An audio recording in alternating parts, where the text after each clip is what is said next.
Well, how can each of you, who this law costs $1, organize and agitate and be activists to stop this law? If you put 1 hour of your time into trying to stop this law, you are taking a shot at earning $1 an hour. Thrilling. But each of these 100 people, they make $1 million from this law. They'll be happy to spend many hours finding out who the people are who are most needed to pass this law, how to lobby for it effectively, how to market it and fool people. They'll be willing to spend hundreds of thousands to pass the law and still turn a profit. You would have to organize 1% of Brazil. You'd have to organize 2 million people to have the same interest in this law as each one of these people do. And the costs of organizing those people would outweigh every time the benefits of doing it. You could spread Austrian economics to 1 million people in Brazil, and you wouldn't change these basic incentives. So I'm going to argue that what we need are changes in the incentives of systems and not just education. And this is where my sort of original contribution to the field comes in. It is saying, if democracy is a bad product, why don't we have better products? What is it about the government industry that's different from the cell phone industry that makes it so we throw out our cell phones every 2 years, but government only advances occasionally? You know, if you look at government as an industry, it's not just bad, it's terrible, right? Like, even a company with bad customer service usually doesn't murder its customers or steal from them. I mean, it's bad. It's really bad. I think that there are two main characteristics of the industry that make it so anti-innovation. The first is the barrier to entry. A barrier to entry in an industry is, how hard is it to get into the industry? How hard is it to start a new firm? I can start a software company with this laptop. This is enough capital to start a software company. Unfortunately, every bit of land is claimed by some government, and they won't just let you take a little bit to experiment with. So the barrier to entry to the government industry is you basically have to win like a war, an election, or revolution just to start a new company. Like, that's a ridiculous barrier to entry for an entrepreneur. And barriers to entry are really important. I mean, the first MP3 players weren't made by Apple. They were made by small startups. It tends to be small groups of people who do new, really different things that turn into radical innovation. When you have a high barrier to entry, when it's really hard to enter an industry, you get mostly big companies because only they can afford these barriers. You don't get a lot of small groups trying new things. Let's compare countries by GDP to companies by revenue. The largest company is Royal Dutch Shell with about $460 million a year in revenue. That puts it as larger than about 16 of the 180 countries in the world and smaller than the other 164. So the biggest companies are much smaller than almost all countries. If you have an industry where all of the firms are ridiculously large, of course it doesn't innovate. The other problem with this industry is customer lock-in. And what I mean is, how hard is it for a prospective user of the product to switch from one company to the other? Because the easier it is for you to switch from one company to another, the harder each company will try to compete to get you. Because if they do a good job, better than their competitor, people will switch. But if it's very hard to switch, they have to not only do better than their competitor, they have to do way better than their competitor. Well, what's the cost of switching countries? Some countries don't let you leave. A lot of countries don't let you enter. You've got to leave your house. You've got to pack up your physical things and move them. You may have to learn a new language, find a new job. It's a huge cost. What happens when you have an industry where it's really hard to enter and it's hard for customers to switch? You get something like the operating system industry, where you get a new entry about every 10 years. Microsoft, Apple, Linux.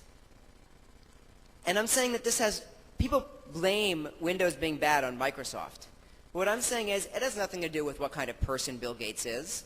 And it has nothing to do with what kinds of operating systems are possible. It's just that an operating system is a lot of work, and it comes with a lot of applications. And so in order to make a new one, you have to do the work of writing the new operating system. You need the new computer programs. You need people to get used to the new system. It's a lot of work. And people have trouble switching. They've already bought a whole lot of programs that work on the old system. They don't want to have to go buy a bunch of new programs for the new system. And so we get an industry that has little innovation, that has only a few large firms. Let's compare this to something like the web. You know, for any category of websites, almost any category, there are a ton of different firms. There are a lot of travel websites. There are a lot of photo sharing websites. There are a lot of pornographic websites. For every type of website, people try lots of different things. This is because you can make a new website just with a computer. Let's consider another Microsoft product, the Xbox. All right, the Xbox is a great product. A lot of people are very happy. You know, Microsoft Windows is been a running joke for 20 years. The Xbox is considered a great product. It comes from the same company, but in a more competitive industry, one that's easier to enter and where people switch what they use more often. And we've seen operating systems get more competitive lately. We've seen services for computers get better, not because, you know, Apple is trying to compete harder, but because more and more things have moved to the web, where your operating system doesn't matter, right? And when we have netbooks, where people say, it runs Linux, whatever, I don't care, you know, I can access my Gmail. So we see things changing not because of the people, not because of the possible technologies, but just the incentives in the industry. So if the problem is we have too many big companies in the government industry, we don't have startups, then the solution is we have to somehow add a startup sector for government. All right, how do we do a government startup which tries some radically different system like anarcho-capitalism? An election doesn't do it. The president can't throw out the entire Constitution. Secession, I mean, secession happens still, and it's good, but when you have a country seceding, it tends, again, to repeat something close to the old political system. I mean, it's a big group, smaller than it was before, and big groups don't try radically new things. War and revolution, you know, maybe if you had a bloody, violent revolution and took over, you could try something really different. You know, we don't have so many wars and revolutions anymore, and that's a really good thing, because most of our governments, even the bad ones, are not so bad that it's worth risking your life for, which is great, because they've gotten better. The old way of trying out a startup government used to be to go someplace unoccupied, to go to the frontier. Being American, I'm most familiar with the example of America. People didn't fix things by having a revolution in Europe or by getting together to try to change the government there. They ran away to a place where there were not entrenched elites, where they had a blank canvas to try something new. And of course the elites followed them and tried to control them, but that distance made that control much harder. They won, you know, they wouldn't have won the, you know, Southwest England Revolution. But they could win the American Revolution because of the distance.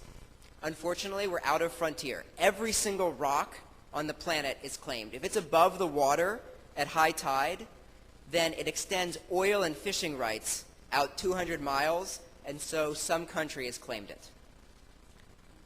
So with this framework, the answer becomes obvious. We just need to reopen the frontier by building floating cities, city-states on the ocean. And the goal of this is to transform the entire government industry.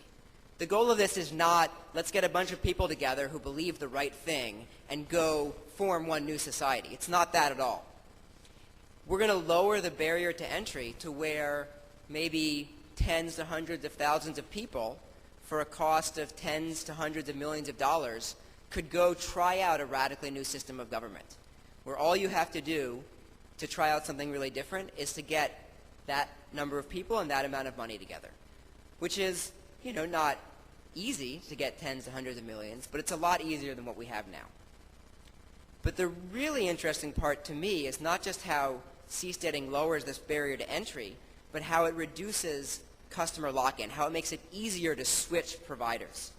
This is a picture of the Royal Caribbean Freedom of the Seas and the Empire State Building at the same scale.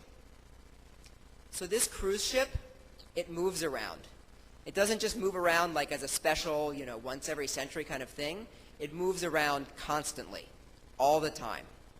So on the ocean, you can build your city-states out of modular pieces that can be rearranged, where you could leave your country without leaving your house.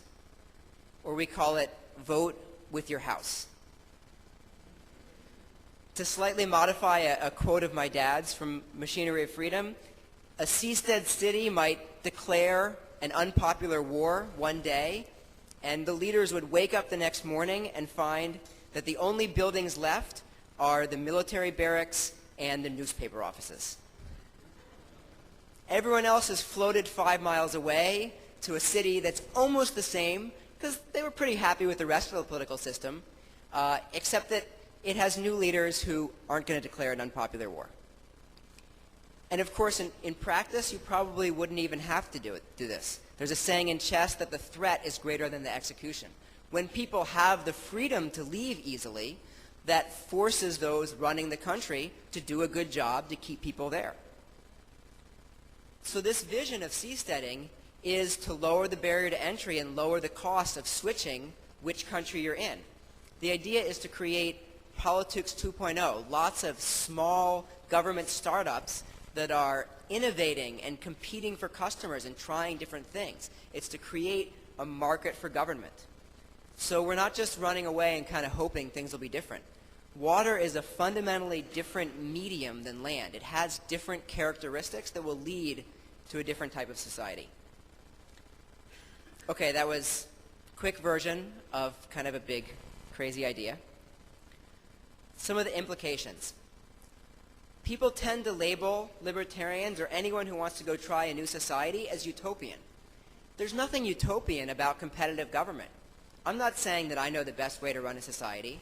I'm just saying that if a lot of different groups try out their favorite ways of running a society, something's going to work better.